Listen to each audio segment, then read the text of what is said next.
ನಮಸ್ತೆ friends, ರಂಜೂಸ್ homely ಫುಡ್ಗೆ ಎಲ್ಲರಿಗೂ ಸ್ವಾಗತ. ಇವತ್ತು ನೋಡಿ ಒಂದು ಸಣ್ಣ ಟಿಪ್ಸ್ ಜೊತೆ ಬಂದಿದ್ದೀನಿ.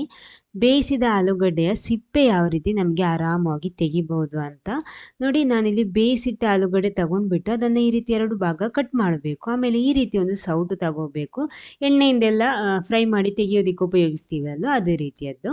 ನೋಡಿ, ಇದರ ಮೇಲ್ಗಡೆ ನಾವು ಜಸ್ಟ್ ಈ ಬೇಯಿಸಿದ ಆಲೂಗಡ್ಡೆಯನ್ನು 2 ಭಾಗ ಕಟ್ ಮಾಡಿಬಿಟ್ಟು ಅದರ ಒಂದು ಭಾಗವನ್ನು ನೋಡಿ ಈ ರೀತಿ ಹಾಕ್ಬಿಟ್ಟು ಜಸ್ಟ್ ಒಂದ್ಸಲ ಈ ರೀತಿ ಪ್ರೆಸ್ ಮಾಡಿದರೆ ಸಾಕು.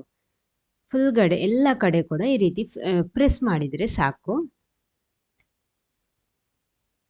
ನೋಡಿ, ಇಷ್ಟೇ ಇರೋದು. ಆರಾಮವಾಗಿ ನಮಗೆ ಆಲೂಗಡ್ಡೆಯ ಸಿಪ್ಪೆ ಬೇರೆ, ಅದೇ ರೀತಿ ಆಲೂಗಡ್ಡೆಯನ್ನು ಸಣ್ಣ ಸಣ್ಣಕ್ಕೆ ಜಜ್ಜಿದ ರೀತಿಯಲ್ಲಿ ಕೂಡ ಮಾಡ್ಬೋದು.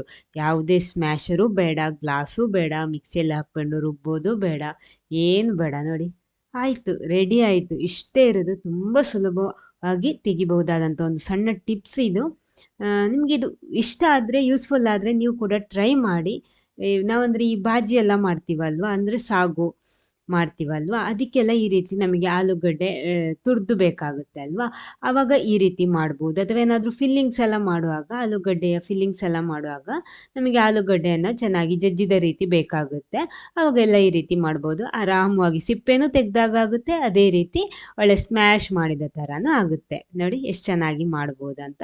ಆ ಸಿಪ್ಪೆಯಲ್ಲಿ ಸ್ವಲ್ಪ ಕೂಡ ಆಲೂಗಡ್ಡೆ ಅಂಶ ಇರೋದಿಲ್ಲ, ಆಲೂಗಡ್ಡೆಯ ಪೀಸ್ ಇರೋದಿಲ್ಲ. ನೋಡಿ, ಈ ವಿಡಿಯೋ ನಿಮ್ಗೆ ಇಷ್ಟ ಆದರೆ ಒಂದು ಲೈಕ್ ಕೊಟ್ಬಿಟ್ಟು ಎಲ್ಲರ ಜೊತೆ ಶೇರ್ ಮಾಡಿ. ನಿಮಗೂ ಇಷ್ಟ ಆಯಿತು ಅಂದರೆ ಕಮೆಂಟ್ ಮಾಡಿ ತಿಳಿಸಿ. Okay, thank you.